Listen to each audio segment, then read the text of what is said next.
ನಮಸ್ತೆ ಎಜಿ ನ್ಯೂಸ್ಗೆ ಸ್ವಾಗತ.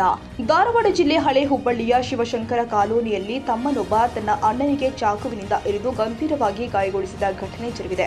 ಗಾಯಗೊಂಡ ವ್ಯಕ್ತಿಯನ್ನ ಮಲ್ಲೇಶ್ ಪೂಜಾರ್ ಅಂತ ಗುರುತಿಸಲಾಗಿದೆ. ಹಳೆಯ ವೈಷಮ್ಯ ಹಿನ್ನೆಲೆ ಈ ದಾಳಿಗೆ ಕಾರಣ ಎನ್ನಲಾಗ್ತಾ ಇದ್ದು, ಮದ್ಯಪಾನ ಮಾಡಿ ಮನೆಯ ಎದುರು ಕುಳಿತಿದ್ದ ವೇಳೆ ಸಹೋದರ ಪ್ರದೀಪ್ ಏಕಾಏಕಿ ಬಂದು ಜಗಳಕ್ಕೆ ಇಳಿದು ಚಾಕುವಿನಿಂದ 7 ಬಾರಿ ಇರಿದಿದ್ದಾನೆ ಎನ್ನಲಾಗ್ತಾ ಇದೆ. ಗಂಭೀರವಾಗಿ ಗಾಯಗೊಂಡ ಮಲ್ಲೇಶ್ ಪೂಜಾರ್ನನ್ನ ತಕ್ಷಣ ಹುಬ್ಬಳ್ಳಿ ಕಿಮ್ಸ್ ಆಸ್ಪತ್ರೆಗೆ ದಾಖಲಿಸಲಾಗಿದ್ದು ಚಿಕಿತ್ಸೆ ಮುಂದುವರೆದಿದೆ ಎಂದು ಸಿದ್ದಪ್ಪ ಪೂಜಾರ್ ಮಲ್ಲೇಶಪ್ಪ ಸಹೋದರ ಮಾತನಾಡಿದರು. ಈ ಘಟನೆ ಹಳೆಯ ಹುಬ್ಬಳ್ಳಿ ಪೊಲೀಸ್ ಠಾಣಾ ವ್ಯಾಪ್ತಿಯಲ್ಲಿ ಜರುಗಿದ್ದು, ಪ್ರಕರಣವನ್ನ ದಾಖಲಿಸಿಕೊಂಡ ಪೊಲೀಸರು ಆರೋಪಿಯ ಬಂಧನಕ್ಕೆ ಕ್ರಮ ಕೈಗೊಂಡಿದ್ದಾರೆ. ಅಣ್ಣ ತಮ್ಮರ ಕಾಕನ ಮಕ್ಕಳ ಒಳಗೆ ಜಗಳ ರೀ. ಹೆಂಗಂದ್ರೆ ನಮ್ಮ ಅಣ್ಣವ್ರು ಸ್ವಲ್ಪ ಡ್ರಿಂಕ್ ಮಾಡ್ತಿದ್ರಿ, ಅವ್ರು ಬಂದು ಸ್ವಲ್ಪ ಬಾಯಿ ಮಾಡಿದ್ದಕ್ಕ ಇಷ್ಟೆಲ್ಲ ನ್ಯಾಯ ಆಗಿದ್ರಿ. ಹೆಂಗಂದ್ರೆ ನ್ಯಾಯ ಅಂದ್ರೆ ಇವು ಸಣ್ಣ ಪುಟ್ಟ ಜಗಳಲಿಂತ್ರ ಅವ್ರು ಬಂದು ಕ್ಯಾಶಿ ಅವ್ರು ಚಾಕು ಹಾಕಿ ಕ್ಯಾಶಿ ಈಗ ಚುಚ್ಚಾರಿ 7 ಜಗಲೇ ಚುಚ್ಚಾರ್ರಿ. 7 ಜಗ ಚುಚ್ಚಾರ್ರಿ ಚಾಕು. ನಮ್ಮ ಕಾಕನ ಮಗ ನನ್ನ ತಮ್ಮನ ರೀ ಸ್ವಂತ. ನಮ್ಮ ಹಿರಿಯವ್ರು ಆಗಿರೋ ಮುಂದಿದ್ರು ಯಾರು ಬಿಡಿಸ್ಲಿಲ್ಲ ರೀ. ಹಂಗೆ ಮುಂದೆ ಕುಂತಾರೆ, ಅವ್ನು ಚಾಕು ಹಾಕೊಂಡು ಇನ್ನೂ ಅರ್ಬಿ ಕಟ್ಕೊಂಡು ಹಂಗೆ ಕುಂತಾನೆ ರೀ. ಹಿರಿಯವ್ರು ಆಗಿ ಮುಂದೆ ನಿಂತು ಕ್ಯಾಶಿ ಅವ್ರದ್ದು ಇಲ್ಲ ಇವ್ರದ್ದು ಇಲ್ಲ ಅಂತ ಕ್ಯಾಶಿ ಮುರ್ಸಿದ್ರೆ ಮುರಿದು ಹೋಗಿತ್ತು ರೀ. ಈಗೆಲ್ಲ ಪೂರ ಪರಿಹಾರ ಅಂದ್ರೆ ನಮ್ಮ ಹಿರಿಯವ್ರ ರೀ. ಯಾಕಂದ್ರೆ ಮುಂದೆ ನಿಂದಿಸ್ ಕ್ಯಾಶಿ ಹಿಂಗೆಲ್ಲ ಮಾಡಿಸಿದಂದ್ರೆ ಅವ್ರದ್ದು ತಪ್ಪು ರೀ.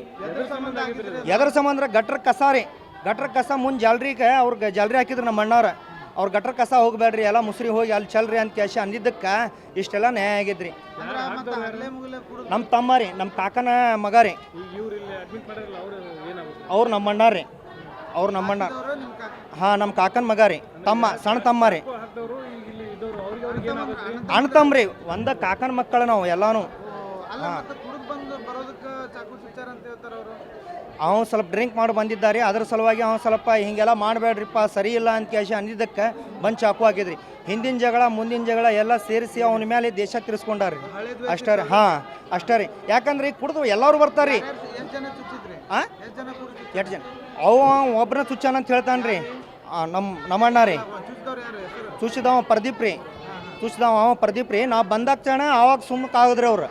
ನಾ ಅವಾಗ ಇದ್ದಿದ್ದಿಲ್ಲ ರೀ, ನಾವು ಹೊರಗಡೆ ಇದ್ದಿದ್ದೆ. ಹಿಂಗೆ ಆಗೈತೆ ಅಂದ್ಕೊಳ್ಳಿ ಕರೆದುಕೊಳ್ಳಿ ನಾವು ಹೋಗಿದ್ದೆ. ಶಿವಶಂಕರ ಕಾಲನಿ, ಕಾರವಾರ ರೋಡ್ ಮಠ ಕ್ರಾಸ್ ಕಡೆ ಆಗಿದ್ರಿ.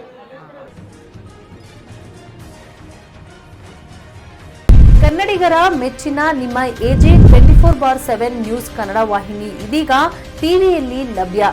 ವೇಳೆ ನೋಟಿಸ್ ಕೊಟ್ಟಿದ್ರೆ ವಾಪಸ್ ತಗೋತೀವಿ. ಇವತ್ತು ವಕ್ಫ್ ಪ್ರಾಪರ್ಟಿ ಅಂತೇಳಿ ಬರ್ತದೆ ಅಂತ ಹೇಳಿದ್ರೆ ರೈತರು ಬೀದಿಗೆ ಬದಲು ಏನು ಮಾಡಬೇಕಾಗುತ್ತೆ?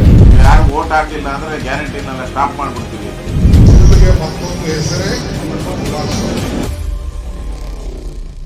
ಕರ್ನಾಟಕ ಮತ್ತು ದೇಶ ವಿದೇಶ 360 ಡಿಗ್ರಿ ಸುದ್ದಿ ಹಾಗೂ ಉತ್ತರ ಕರ್ನಾಟಕ, ಬೆಳಗಾವಿ, ಬಾಗಲಕೋಟೆ, ಧಾರವಾಡ, ಹಾವೇರಿ, ಗದಗ, ಬಿಜಾಪುರ ಜಿಲ್ಲೆಯ ಕ್ಷಣ ಕ್ಷಣದ ವಿವರವನ್ನ ಪಡೆಯುವುದಕ್ಕೆ ಎಜೆ 24/7 ನ್ಯೂಸ್ ಕನ್ನಡ ವಾಹಿನಿಯನ್ನ ಲೈಕ್ ಮಾಡಿ, ವಿಡಿಯೋಗಳನ್ನ ಶೇರ್ ಮಾಡಿ, ಕಮೆಂಟ್ ಮಾಡುವ ಮೂಲಕ ನಮ್ಮ ವಾಹಿನಿಗೆ ಸಹಕಾರ ನೀಡಿ ಮತ್ತು ಚಾನೆಲ್ ಅನ್ನ ಸಬ್ಸ್ಕ್ರೈಬ್ ಮಾಡಿ.